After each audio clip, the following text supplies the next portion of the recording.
Olá, sejam bem-vindos à nossa aula 7. Hoje a gente vai falar de pauta geral, agora que você já está um pouco mais por dentro de como funciona uma pauta musical. Vamos conversar sobre essa extensão da pauta, que vai lá do grave até o agudo. Vamos aprender um pouquinho sobre como é que a gente faz para poder dar nome a essas coisas e saber quem está onde, por quê, tá? Então, vamos lá. Na tela, o que nós temos? Nós temos uma imagem que veio do livro do Ian Guest, um autor que tem uma série de livros, Arranjo, Harmonia, recomendo. Esse é o livro de arranjo. Nessa imagem nós temos o que a gente chama de pauta geral. Então vamos tentar identificar algumas coisas aqui. Aqui no centro nós temos o Dó central. Esse Dó aqui do piano, lembra que eu falei do Dó central? Patrícia também trabalhou isso com vocês na aula de pauta, né? Clave de Sol, clave de Fá. Vocês já sabem agora que esse Dó central ele se posiciona não só no centro do piano, mas também no centro da pauta. É a nossa grande referência, né? Então, subindo, eu tenho diversas oitavas aqui, né? Até que chega um momento em que o próprio pentagrama ele já não comporta mais essa quantidade de alturas e a gente precisa usar esses símbolos aqui que indicam que tudo que está aqui, a partir daqui de cima, está soando uma oitava acima, né? Que é essa região mais aguda aqui do piano. Região bem aguda mesmo. Eu poderia continuar a partir daqui colocando mais notas suplementares, mas começa a ficar com um problema de legibilidade, que é aquela coisa de você ter dificuldade, é tanta linha que você começa a ficar com dificuldade de ler. Falamos sobre isso nas últimas aulas. Pegando aqui o Dó central e descendo, acontece a mesma coisa. Eu vou descendo até ir lá pro grave, né? E aí a gente começa a entrar na região da clave de Fá, e aí a gente vai descendo, descendo, até que a gente chega numa área em que a gente começa a usar várias linhas suplementares, né? Ok, isso aí é uma coisa. Outra coisa que tem nessa imagem, aqui na parte de cima, é que ele coloca aproximadamente e não só aproximadamente, porque alguns são aproximados, né? Na verdade, eu acho que não, é porque quando tem vozes humanas é que é aproximado, então não é aproximadamente. É a extensão dos instrumentos mesmo. Então, por exemplo, o piano, que é esse aqui de cima, ele tem a extensão completa, afinal é o piano que é a referência, né? Então ele tem a extensão completa, óbvio. E percebam que todos os outros instrumentos estão dentro da extensão do piano de alguma maneira. Ó. O próximo aqui, que é a harpa vai mais ou menos aqui do Ré-1, a gente vai falar sobre essas numerações ainda nessa aula. Entre o Ré-1 ou o Mi bemol -1, a gente ainda não falou de alterações, mas a gente vai falar. E vai até aqui, ó, mais ou menos o Lá 6, Sol 6 na verdade, Sol 6 ou Fá sustenido 6. Essa é a extensão da harpa, é um instrumento com uma extensão bem grande, porém menor que o piano.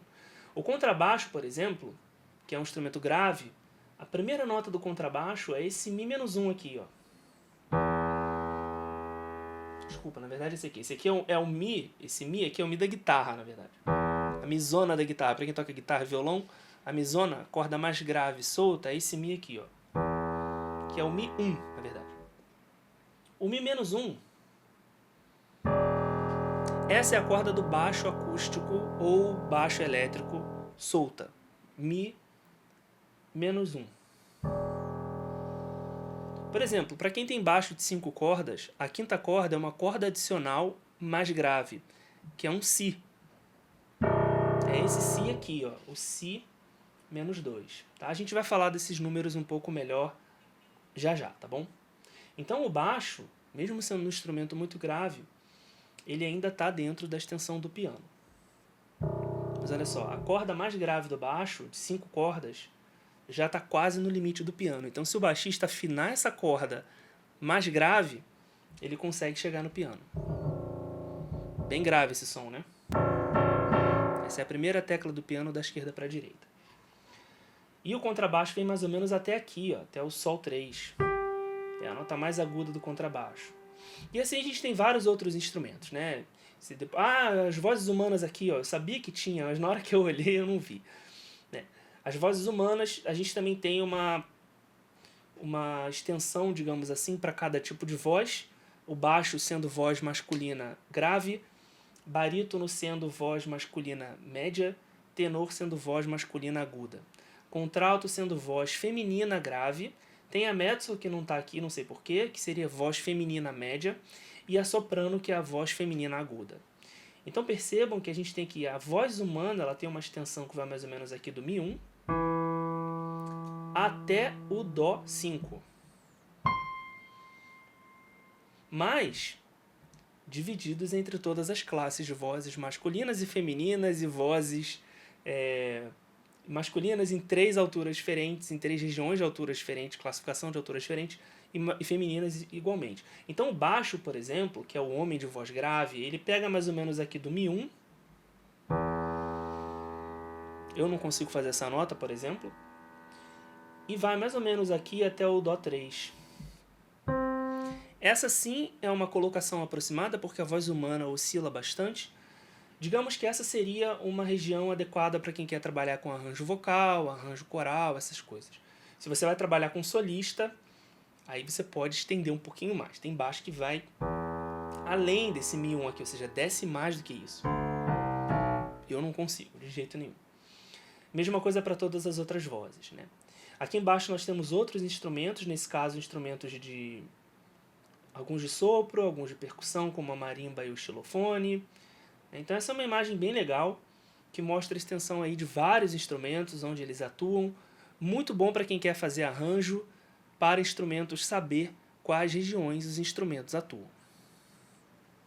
Relembrando o que vimos na última aula, nós temos de novo aqui um teclado de 88 teclas, agora a mesma imagem, né, no caso, mas agora a gente vai falar de outra coisa. Vamos tentar entender aqui as regiões. Lembra que a gente falou de oitava lá na aula 3? Então, essa oitava central, que parte do Dó central até o Si, Dó, Ré, Mi, Fá, Sol, Lá, Si, essa é a oitava 3, tá? Sendo assim, basta eu fazer um raciocínio lógico aqui, né? Se essa é a oitava 3, subindo eu vou ter a oitava 4.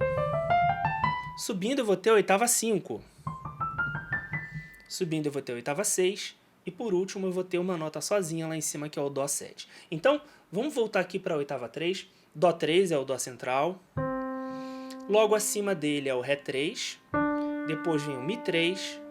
Depois o Fá 3. Sol 3. Lá 3. Si 3. Dó 4. Então a distância do Dó 3 para o Dó 4 é uma distância de 1/8. Do Ré 3 para o Ré 4, também 1/8. Do Mi 3 para o Mi 4, outra oitava. E descendo, como é que eu faço? Eu volto para o Dó 3, Dó 3, Si 2, porque eu já desci para a oitava 2, Lá 2, Sol 2, Fá 2, Mi 2, Ré 2, Dó 2. E aí eu vou pro Si 1, Lá 1, Sol 1, Fá 1, não consigo mais cantar, Mi 1, Ré 1, Dó 1, Si menos 1. E por aí vai até que a gente chega aqui no Dó menos 1. E a gente tem uma limitação aqui do piano, né? Ele tem só mais 2 notas da próxima oitava. O Si menos 2 e o Lá menos 2. Essa é uma limitação desse piano, desse tipo de piano. Tem um piano que foi construído recentemente, não sei quando, que preenche essa oitava menos 2, ou seja, tem notas ainda mais graves. Mas o padrão do piano acústico é esse, tá? É o padrão da extensão. Então, é assim que a gente numera as oitavas, e aí se a gente volta aqui na imagem do Ian Guest, do livro do Ian Guest, a gente passa a entender um pouquinho melhor. Ó. Como ele estava mostrando aqui os instrumentos dentro das oitavas. Tá? Se você quiser olhar para isso com um pouco mais de calma, congela a imagem e fica olhando. Isso é uma coisa muito legal de olhar, para quem nunca viu, porque é muito legal ver onde os instrumentos atuam. Né? E você começa a imaginar como se constrói um arranjo assim. Então, seguindo, eu tenho outras 2 informações para falar sobre essa coisa das numerações de oitavas. Esse último Dó aqui, é o Dó7, né? Então ele está aqui sozinho, ó. Não, a gente não tem a oitava 7 no piano acústico, mas a gente tem o Dó7, porque quando a gente está aqui no final, ó, Dó6, Ré 6, Mi 6, Fá 6, Sol 6, Lá 6, Si 6, Dó7, né? Tem só o Dó7. E uma outra questão também, ali em vermelhinho, você vê que eu troquei o -1 pelo 0 e o -2 pelo -1. É porque a gente tem mais de um padrão. Uma vez que você entende o raciocínio por trás, você não consegue se confundir com isso. É só usar o Dó3 como referência sempre e partir o seu raciocínio disso, tá? Por que a gente tem esses números em vermelho aqui? Porque o padrão americano, eu chamo de padrão americano, é o padrão que aparece em teclados, é o padrão que aparece em softwares, em alguns softwares. Talvez, tá? Ele numere essa oitava -1 como 0 e a -2 como -1. Eu nunca decorei padrões, mas acontece, tá? Isso aí às vezes aparece mesmo. Então, se você pegar o seu teclado e ficar... Porque o teclado ele tem a função de transpor, né? Transposer, que é você pegar... Às vezes o teclado ele só tem 2 oitavas. Como é que você faz para poder chegar nas oitavas mais graves? Você usa o transposer para levar ele para oitavas mais graves. E às vezes a numeração ela tá assim, 1, 0, -1, no lugar de 1, -1, -2. Então é só ficar atento e usar o Dó3 como referência, tá? Então vamos rever aqui, porque eu fiz isso aqui, ficou tão bonito, ó. Voz humana fica mais ou menos ali nessa região central do piano, né? Médio agudo e médio grave. A voz humana não consegue fazer extremos agudos e extremos graves, apesar da gente ter essa impressão quando um solista atinge notas muito extremas. A guitarra e o contrabaixo são instrumentos mais graves. Você vê que a guitarra e o violão, né, são instrumentos que atuam em região média. O quarteto de cordas, contrabaixo, cello, viola e violino, mais ou menos onde eles atuam. E o flautim, que é um instrumento bem agudo, atuando na região aguda. Aquela imagem do Ian Guest é um pouco melhor para poder ver isso, então congela lá que você vai ter mais informações. Próximo assunto ainda da aula de hoje, essa é uma aula um pouco mais longa, a gente vai falar da localização das notas em hertz. Tá? Só para a gente poder completar essa informação toda, não vamos nos aprofundar nessa questão dos hertz agora, mas é só para poder ter um ponto de partida, tá? Ainda na oitava 3, nós temos o Dó3 e o Lá3, certo? Dó3, Ré3, Mi3, Fá3, Sol3, Lá3. O Lá3 é também chamado de Lá 440. Por que Lá 440? Porque é Lá 440 Hz. Ele vibra 440 vezes por segundo. É o Lá do diapasão que é usado para afinar uma série de instrumentos. Orquestra sinfônica afina o instrumento partindo do diapasão, partindo do Lá 440. Por que isso é importante? Porque alguns softwares usam o conceito de Hertz para te ajudar a se localizar. A gente vai ver um exemplo ainda hoje. Só para a aula de hoje, tá? Como é que a gente faz para saber mais ou menos em Hertz a posição das notas? É só multiplicar por 2. O Lá 440, uma oitava acima, quanto é 440 vezes 2? 880. Então, o Lá 4 é 880 Hz. O Lá 5, 1760 Hz. E o Lá 6, 3520 Hz. Então, a gente multiplica por 2, a gente chega na frequência em Hz das notas oitavadas, partindo do Lá 440, que é a grande referência da música. E descendo, é só dividir por 2. Ó. Do Lá 3 para o Lá 2, esse aqui é o Lá 2, vou botar a bolinha aqui em cima. Lá 2, 220 Hz. Lá 1, 110 Hz. Lá 0 ou Lá -1, 55 Hz. E o Lá mais grave, 27,5 Hz. Vamos fazer uma coisa, vamos dar uma olhadinha aqui no equalizador. Vamos tirar a nossa prova. Vocês estão vendo aqui no cantinho esquerdo da tela, nesse quadradinho laranja, conforme eu vou mexendo o mouse, ele vai indicando as notas nesse quadradinho da esquerda aqui. Então, por exemplo, eu vou tentar achar o Lá 3 aqui, ó. Lá 3 aqui, mais ou menos, ele está indicando ali 400 430 Hz, 431, 435, tudo isso ele considera Lá 3.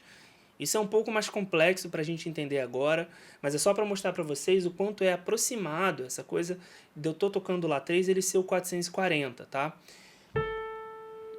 Existe uma margem para a gente negociar isso aí. A afinação não é uma coisa tão simples assim. Eu desço uma oitava, o equalizador me ajuda a achar a nota aqui, ó. Ele está aqui dizendo mais ou menos qual que é a nota. Então aqui mais ou menos, ó, eu paro ali 220 Hz o Lá 2, tá vendo? E você percebe também nessa imagem que nós temos os harmônicos, ó. Eu toco Lá, eu tenho uma série de harmônicos aparecendo aqui, ó. São coisas que a gente vai levar ainda um tempo para poder chegar, né? O que eu queria deixar bem claro aqui nessa aula é essa questão de que você localiza a nota em Hertz também, não só pela partitura ou pelo teclado, e que essa coisa do Lá 440, do Lá 220, isso é negociável. A gente parte do Lá 440, que é a nossa referência de afinação, e uma oitava acima vezes 2, uma oitava abaixo divide por 2, mas isso é negociável, isso é um pouco mais complexo. Essa é uma ciência que o engenheiro de som costuma se aprofundar mais, o músico nem tanto. Para que o músico precisa saber disso? Para poder se conectar com os aparelhos que a gente usa na música, né? Por exemplo, softwares de produção musical, e aí você vai precisar disso, saber disso, mesmo que superficialmente, para poder entender sobre mixagem, etc. Se você vai fazer uma composição envolvendo instrumentos diversos, é bom você saber mais ou menos em que região de altura eles atuam, e às vezes você pode precisar dessa informação também, tá? É uma informação que não é muito trabalhada no ensino tradicional da música, mas em algum vídeo a gente pode parar aqui para poder, em alguma aula, né, a gente pode parar aqui para poder conversar um pouco mais sobre isso quando for o caso, tá? Por hora, a ideia aqui, na verdade, era só mostrar mesmo a escala geral, mostrar como a gente localiza, né? Deixa eu voltar aqui para a imagem do... Mostrar a pauta geral, como a gente faz para localizar o teclado nessa pauta geral, como a gente numera as oitavas e mais ou menos como atuam os instrumentos musicais, os outros instrumentos musicais nessa mesma escala geral. E por último a gente conversou um pouquinho também sobre a altura em Hertz, Lá 440, mas o que é 440? Por que é 440? Pelo menos para a gente ter um ponto de partida com relação a isso, tá? Então é isso, foi uma aula longa, mas foi necessária. A gente fica por aqui e até a próxima aula.